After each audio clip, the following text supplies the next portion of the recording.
Hello दोस्तों, स्वागत है फिर से मेरी एक न्यू मज़ेदार absolute resonance novel explanation video में। तो जैसा कि लास्ट एपिसोड में हमने देखा था, लीलू काइवे के साथ संस्कृत विला घूमने आया होता है। तो अब आगे तो दोस्तों वीडियो को लाइक कर देना, चैनल को सब्सक्राइब कर देना पसंद आया हो तो ऐसे ही मज़ेदार वीडियो के लिए। तो चलिए बिना किसी देर के करते हैं वीडियो को स्टार्ट। लीलू उस चौंकाने वाले खुलासे से अभी भी सदमे में ही था कि दोनों समूह उन दोनों के पास पहुंच गए। वेलकम टू संस्कृत विला यंगलोड, जर्नल मैनेजर काइवे, आपकी उपस्थिति में हमारा ये छोटा सा घर सचमुच रोशन हो गया है। जुआन ही नाम के उस बंदे ने तुरंत ही ये शब्द बोल दिए। उसके चेहरे पर ईमानदारी और उत्साह का भाव था। उनके गर्मजोशी भरे स्वागत की तुलना में यान लिंकिंग की रिएक्शन कहीं अधिक ठंडी थी। उन्होंने काइवे पर एक नज़र डाली और फिर लीलू को सरसती निगाहों से देखा। इसके बाद उन्होंने अपने हाथ जेब में डाल दिए। ऐसा नहीं लग रहा था कि वो अपना परिचय देने की योजना बना रही है। वाइस प्रेसिडेंट जुआनी, ये सब कुछ ज़्यादा ही दयालु भरे हैं। यंग लॉर्ड यहाँ अपने घर के कारोबार का जायज़ा लेने आए हैं। आखिर इसमें कुछ भी खास नहीं है। काइवे ने हल्की सी मुस्कान दी। जुआनी एक पल के लिए स्तब्ध रह गया, फिर उसने जल्दी से मुस्कुराते हुए सिर हिलाया। गलती तो मैंने ही कर दी थी। इसके बजाय वो लीलू के पास दौड़ा और रिस्पेक्ट करने के बाद विनम्रता से विदा लेकर अपने काम निपटाने के लिए चला गया। लीलू यह सब समझा और महसूस किया कि जुआनी पूरी तरह से पेहाउ का सपोर्टर था। इसलिए जब वे पहली बार मिले तो जुआनी के गर्मजोशी भरे स्वागत के बावजूद उसने दूरी बनाए रखी और सतर्क रहा। यह स्पष्ट रूप से नकली था। दूसरी ओर यान लिंकिंग की ठंडी रिएक्शन के बावजूद उन दोनों के साथ ही रही और पहले अवसर पर उनसे दूर जाने की कोशिश नहीं की। हालांकि जुआनी को तेजी से जाते देख उसका चेहरा थोड़ा नर्म हो गया। बिग सिस्टर काइवे, क्या मैं जान सकती हूँ कि आप यहाँ क्यों आई हैं? उनकी आवाज़ मधुर और कोमल थी, मानो कोई शांत जलधारा बह रही हो और कानों को सुहावनी लग रही हो। काइवे आगे बढ़ी और यान लिंकिंग की बाहों को कसकर पकड़ लिया। फिर मुस्कुराते हुए बोली, मैं यंग लॉर्ड को यहाँ आसपास का नज़ारा दिखाने के लिए लाई हूँ। दोनों का स्वभाव अद्भुत था और वे दोनों अतुलनीय रूप से सुंदर थी। इसलिए जब वे साथ साथ खड़ी होती थी तो उन्हें देखना आंखों को सुकून देना था। साथ ही इससे दोनों के बीच के अंतर भी स्पष्ट रूप से दिखाई देता था। यदि काइवे विशाल माउंटेन के पीक की तरह थी जिसमें ज़मीन से उभरे हुए बड़े बड़े टीले थे, तो यान लिंकिंग उन विशाल मैदानों के समान थी जहां घोड़े चरते थे। जैसे ही लीलू की नज़र उन दोनों पर पड़ी, उनकी इस हरकत पर अनजाने में यान लिंकिंग की नज़र पड़ गई। उसकी बर्फ जैसी सफ़ेद ठुड्डी थोड़ी ऊपर उठी और उसने तिरस्कार भरे शब्द में कहा, जूनियर ब्रदर, आखिर तुम किस चीज़ की तुलना करने की कोशिश कर रहे हो? तो उस आरोप को सुनकर केवल मासूमियत से अपनी पलकें झपका सका। आगे कुछ परवाह किए बिना यान लिंकिंग ने गुस्से से सांस ली और काइवे को घसीटकर दूर ले गई। लीलू को भी इसमें कोई फर्क नहीं पड़ा और उसने साथ चलने की पूरी कोशिश की। जैसे ही वे संस्कृत विला की डीपर एरिया में प्रवेश कर रहे थे, वे एक पुल पर चल रहे थे। पुल पर खड़े होकर उन्होंने देखा कि अनगिनत लेवल तक 2 प्लेटफॉर्म बने हुए हैं। इन रिफाइंड प्लेटफॉर्म के प्रत्येक लेवल को कई छोटे छोटे कमरों में डिवाइड किया गया था। प्रत्येक कमरे में एक पारदर्शी क्रिस्टल की दीवार थी और उसके माध्यम से देखने पर अनगिनत लोग सफ़ेद वस्त्र पहने हुए थे अपना काम करते हुए दिखाई देते थे। प्रत्येक कमरे के भीतर ध्यान से देखने पर एक मेज पर अनेक पारदर्शी क्रिस्टल की बोतलें रखी हुई थी। सफ़ेद वस्त्र पहने ये लोग तरह तरह की बोतलों और डिब्बों को लेकर लगातार कुछ न कुछ बना रहे थे। कभी इन क्रिस्टल की बोतलों से नीली रोशनी निकलती थी तो किसी स्पिरिट लिक्विड का निर्माण या प्यूरिफाइंग लाइट का संकेत देती थी। बड़ी बिग सिस्टर काइवे, संस्कृत विला की इस ब्रांच में 4th टियर के, 9 3rd टियर के और 16 2nd टियर के और 33 1st टियर के रेजोनेंस आर्टिफाइजर है। यान लिंकिंग की स्पष्ट आवाज़ में यह सुनकर लीलू उत्सुकता से देखता रहा। यह सुनकर वह मन ही मन मुस्कुराया। काइवे जनरल मैनेजर थी और स्वाभाविक रूप से इन बातों का अवगत थी, इसलिए यह स्पष्ट था कि यह सब केवल उसके फायदे के लिए कह रही थी। जान किंगे की यह जिगरी दोस्त से तो काफ़ी शांत और बेपरवाह लगती थी, लेकिन असल में वह दिल से बहुत अच्छी इंसान थी। साथ ही वो यह भी समझती थी कि वो यह सब जान किंगे के भले के लिए कर रही है। वे चलते रहे और आसपास के वातावरण को देखते और जायज़ा लेते उनके कमरे की ओर बढ़े। यह उनकी रिफाइनमेंट कमरा था। मुझे लगता है कि सीनियर सिस्टर काइवे सिर्फ मुझसे मिलने नहीं आई है। यह कहते हुए उन्होंने अपने बाहरी वस्त्र उतार दिए, जिससे उनके डोल शरीर की खूबसूरती और भी निखर आई। उनकी निगाहें फिलहाल प्लेटफॉर्म पर टिकी थी, उनके सारे विचार उसी पर केंद्रित थे। वह यंग लॉर्ड की वजह से है, काइवे ने एक प्यारी मुस्कान के साथ कहा। वो एक रेजोनेंस आर्टिफाइजर बनना चाहता है। यान लिंकिंग ने उसे हैरानी भरी नज़रों से देखा और पूछा, क्या वो एक? उसने अपनी बात पूरी नहीं की थी, लेकिन उसका इशारा स्पष्ट था कि लीलू एक स्वाभाविक रूप से ब्लैंक पैलेस नहीं है। फिर उसने रेजोनेंस आर्टिफाइजर बनने की क्या जरूरत थी? काइवे ने लीलू को हल्के से थपथपाया और शरारती भाव से उसकी ओर देखा। जाओ और अपना शो शुरू करो। चलो, हमारी नन्ही टैलेंटेड बच्ची को उसकी ज़िंदगी का सबसे बड़ा झटका देते हैं। काइवे द्वारा अपने दोस्त को चिढ़ाने के प्रयास पर लीलू अवाक रह गया। हालांकि उसने अपना रेजोनेंस को अपनी बॉडी से बाहर निकाल के और उसके चारों ओर धीरे धीरे वाटर रेजोनेंस पावर उत्पन्न होने लगी। यह वाटर रेजोनेंस है। यहाँ लिंकिंग इस घटनाक्रम से सचमुच हैरान थी, इतनी हैरान कि उसने अपने चश्मे की अपनी छोटी सी नाक पर टिका लिया। तुम्हारे पास रेजोनेंस है क्या? लीलू ने सिर हिलाया और ईमानदारी से कहा, यह 5th टियर का वाटर रेजोनेंस है और मैं रेजोनेंस आर्टिफाइजर बनने के लिए कुछ रेजोनेंस आर्टिफाइजर आर्ट्स सीखना चाहता हूँ। उसकी बात सुनकर यान लिंकिंग की भौहें थोड़ी उलझन में सिकुड़ गई। क्या साउथर्न एकेडमी की फाइनल कंपटीशन का समय नहीं आ रहा है? तुम इतनी मेहनत के साथ कल्टीवेशन क्यों नहीं कर रहे हो? आगे चर्चा करने से पहले एस्ट्रल सेज कॉलेज में एंटर पाने की पूरी कोशिश क्यों नहीं करते? एस्ट्रल सेज कॉलेज में रेजोनेंस टेम्परिंग हॉल है, जहाँ तुम कई हाई टीचर से सीख सकते हो। लीलू केवल शर्माते हुए मुस्कुरा सका। मैं इससे थोड़ा बहुत परिचित होना चाहता हूँ। लीलू का जवाब सुनकर यान लिंकिंग को कुछ समझ आ गया। भले ही लीलू का रेजोनेंस प्रकट कर दिया हो, लेकिन यह सच था कि इसमें थोड़ी देर हो चुकी है। अपनी वर्तमान पावर के साथ वो शायद एस्ट्रल सेज कॉलेज में एंटर नहीं कर पाएगा और यह केवल समय की बात थी कि रेजोनेंस आर्टिफाइजर बनने के मार्ग पर चल पड़ेगा। उसके पास अभी भी एक रास्ता था। यह मुश्किल है कि यंग लॉर्ड इतनी लगन से सुधार करना चाहते हैं। मैं इस टैलेंटेड लड़के को अच्छे से सिखाऊंगी। ये बहुत अफसोस है कि यंग लॉर्ड इतनी लेट से अपना रेजोनेंस प्रकट किया और इतनी लगन से सुधार करना चाहते हैं। मैं इस टैलेंटेड लड़के को आपके मार्गदर्शन करने का अनुरोध करती हूँ, काइवे ने कहा। काइवे की टिप्पणी पर यान लिंकिंग ने अपनी आंखें घुमाई और तुरंत लीलू के सामने एक क्रिस्टल की बॉल रख दी। मुझे लगता है कि आपको रेजोनेंस आर्टिफाइजर के काम की कुछ बुनियादी समझ तो होनी ही चाहिए, है ना? यह देखकर यान लिंकिंग ने उसे सिखाने वाली है। उसने तुरंत सिर हिला दिया। वाटर रेजोनेंस मिलने के बाद से वो अपने खाली समय का कुछ हिस्सा इस विषय पर बुनियादी नॉलेज पढ़ने और सीखने में व्यतीत करता था। इसी क्षण यान लिंकिंग ने अपनी उंगली से एक झटका दिया और उसी उंगली से ब्लू रेजोनेंस की एक रेखा निकली और किताब के एक बंडल की ओर बढ़ी, जो उसे चिपक गई। एक और झटके के साथ किताबें लीलू के ठीक सामने जा गिरी।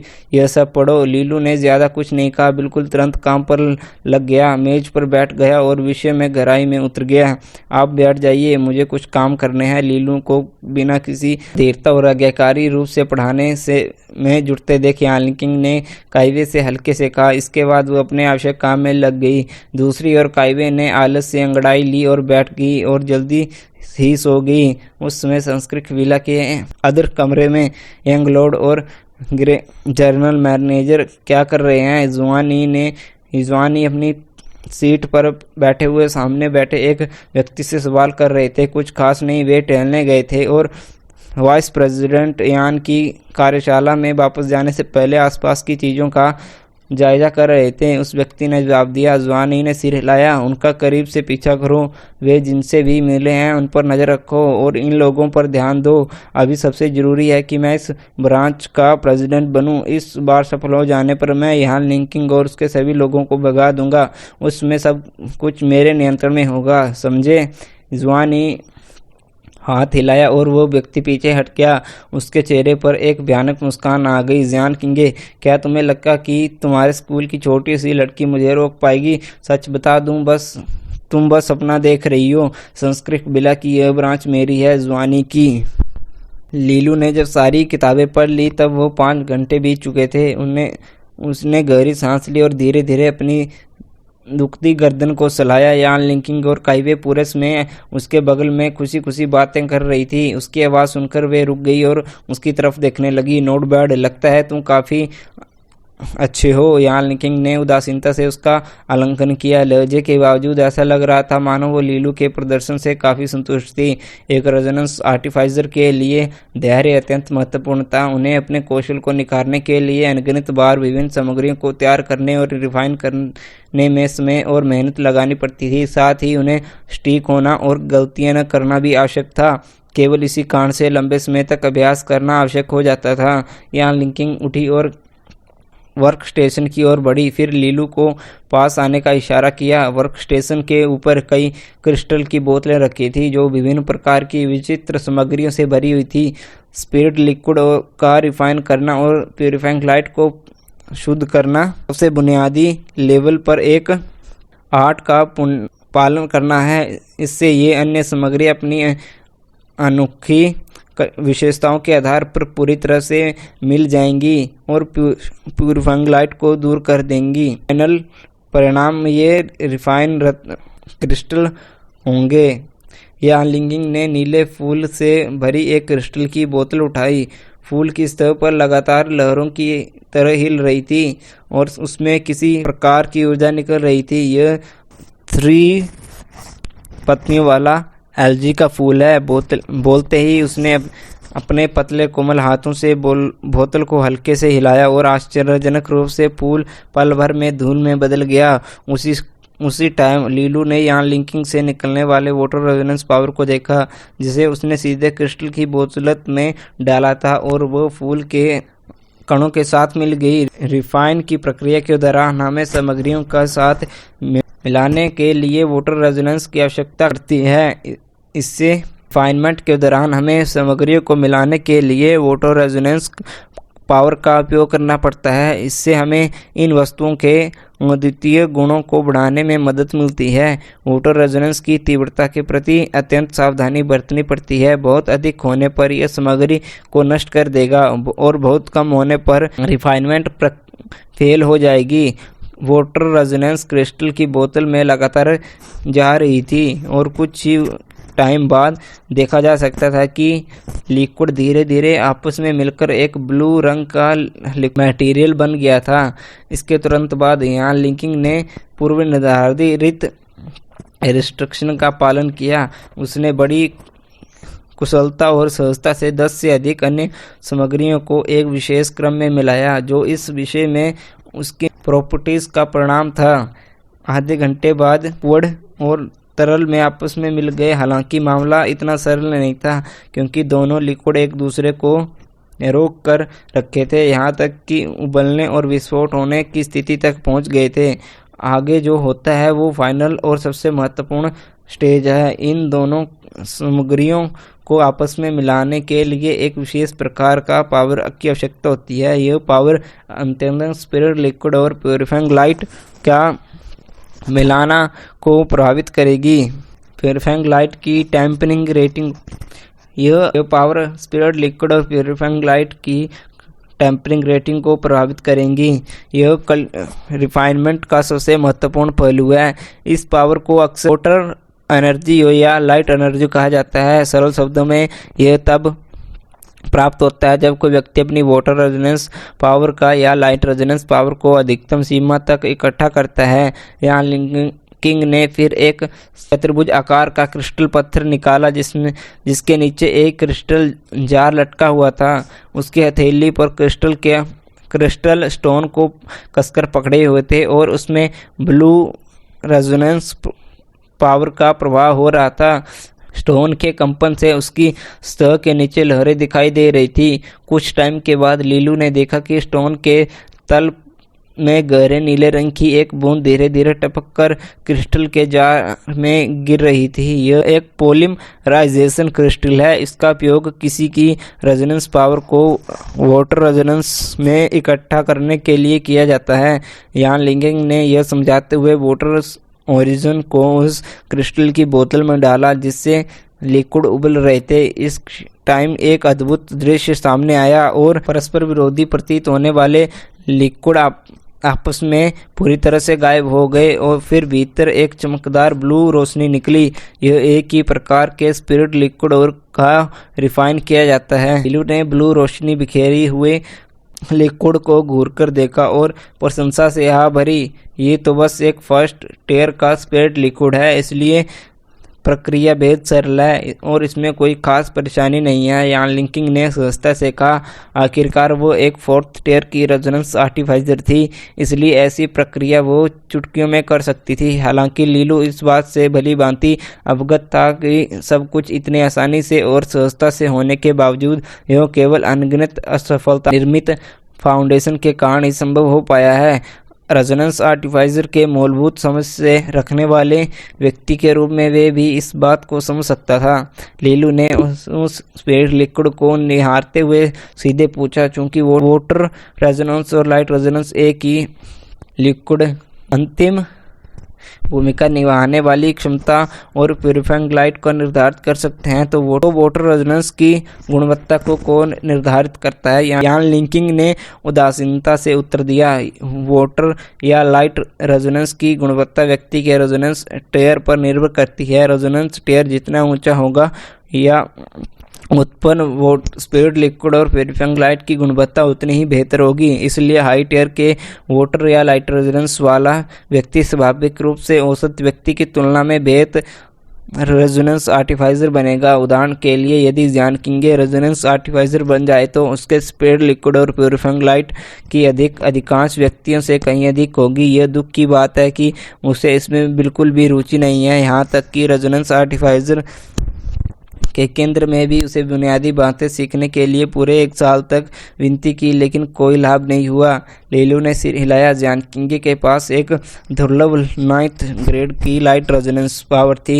सचमुच हेवन का आशीर्वाद प्राप्त था। यह वाकई दुख की बात थी कि उसे रेजोनेंस आर्टिफाइजर में जरा भी रुचि नहीं थी। अगर वह मेरे उपयोग के लिए हाई टेयर के स्पिरिट लिक्विड बना दे तो क्या होगा? क्या इससे संस्कृत विला द्वारा उत्पन्न होने वाले स्पिरिट लिक्विड और प्यूरिफाइंग लाइट का संयम टेम्पिंग रेटिंग में सुधार होगा? यान लिंकिंग ने सिर हिलाया। ये तब भी काम नहीं करेगा। भले ही समान रेजोनेंस और समान टेयर वाले दो लोग पूरी तरह दृश्य लेकिन अलग अलग विशेषताओं वाले 2 लाइट स्रोत बनाएं। उदाहरण के लिए, जिन सामग्रियों को मैं आधे दिन में रिफाइन कर रही हूँ वो मेरी रेजोनेंस पावर से पहले ही सम्मिलित हो चुकी हैं। यदि कोई और व्यक्ति अपने वाटर रेजोनेंस का उपयोग करके रिफाइन पूरा करे तो इससे टकराव होगा और रिफाइनमेंट निश्चित रूप से विफल हो जाए। हालांकि इस वर्ल्ड में कुछ विशेष सीक्रेट आर्ट हैं जो एक विशेष प्रकार का वाटर स्रोत या लाइट स्रोत को इकट्ठा करने की अनुमति देती हैं जो स्पिरिट लिक्विड और प्यूरिफाइंग लाइट की पावर को बढ़ा सकती हैं। इन्हें सीक्रेट आर्ट और वाटर सोर्स या लाइट सोर्स के रूप में जाना जाता है। यह अनेक पावर का सीक्रेट है, लेकिन हमारे संस्कृत विला के पास यह नहीं है। लीलू उदास भाव से सुन रहा था। उसका जन्म एक ब्लैंक पैलेस के साथ हुआ था और उसने धीरे धीरे एक्वायर्ड रेजोनेंस को रिफाइन किया। सबसे महत्वपूर्ण बात यह थी कि उसके पैलेस का खालीपन गुण बरकरार रहा, जिससे वह अब चाहे तब से वह स्पिरिट लिक्विड और प्यूरिफाइंग लाइट का उपयोग कर सकता था। यह एक ब्लैक होल की तरह था। उसके वाटर रेजोनेंस में भी इस खालीपन गुण का कुछ अंश होना चाहिए। क्या यह रेजोनेंस आर्टिफाइजर के रूप में उसके लिए उपयोगी होगा? उसकी वाटर रेजोनेंस स्विफ्ट टेयर की थी और उसमें लाइट का भी अंश था। उसके द्वारा रिफाइन किए गए स्पिरिट लिक्विड और प्यूरिफाइंग लाइट सरल न हो जितनी उसने सोचा था। लीलू को विश्वास था कि यदि वो अपनी वाटर लाइट रेजोनेंस का उपयोग करके किसी स्पिरिट लिक्विड और प्योरीफाइंग लाइट को रिफाइन करे तो परिणाम किसी ऐसे व्यक्ति द्वारा रिफाइन किए गए परिणाम से का छोटा नहीं होगा जिसके पास 7th टियर का वाटर रेजोनेंस या लाइट रेजोनेंस है। दरअसल 7th टियर के वाटर या लाइट रेजोनेंस आर्टिफाइजर को देखना भी बहुत दुर्लभ होगा।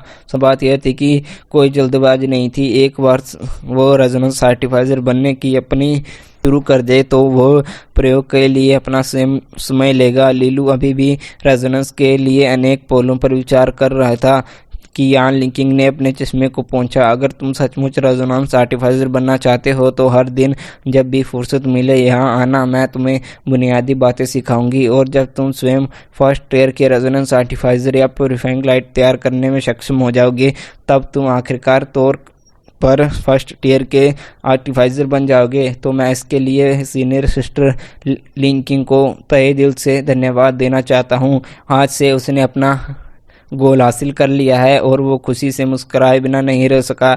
उसने उसके मार्गदर्शन के लिए उन्हें दिल से धन्यवाद दिया। यान लिंकिंग ने शांत भाव से विदा किया और अपना लंबा चोला पहनकर काइवे को अपनी वर्कशॉप से बाहर खींच ले गई। इसके बाद समय में लीलू का जीवन और भी अधिक फलदायी और अनुशासित हो गया। दिन के समय में वो साउथ मिड एकेडमी में पढ़ाई करता और इसके बाद वो ओल्ड मैनर के स्काई गोल्ड में कल्टीवेशन करता और फिर कुछ रेजोनेंस आर्ट का कल्टीवेशन करता और फाइनल में वो संस्कृत विला जाता और यान लिंकिंग के मार्गदर्शन में रेजोनेंस प्रशिक्षण लेता था। इन सब के दौरान काइवे को 5th टियर के स्पिरिट लिक्विड और प्योरीफाइंग लाइट के लिए कुछ सामान खरीद रही थी। जैसे ही वे उसके हाथ में आते वो कुछ समय अपनी ऊर्जा को संतुलित करने में व्यतीत करता। इसमें बहुत तेजी से बीत गया और लीलू को हर दिन यह महसूस होने लगा कि वो अधिक से अधिक मजबूत होता जा रहा है। फाइनल कंपटीशन से एक दिन पहले ही लीलू 6th टियर तक पहुंच गया। तो वीडियो को करते हैं यहीं पर समाप्त। तो कैसी लगी है लाइक शेयर कमेंट कर देना।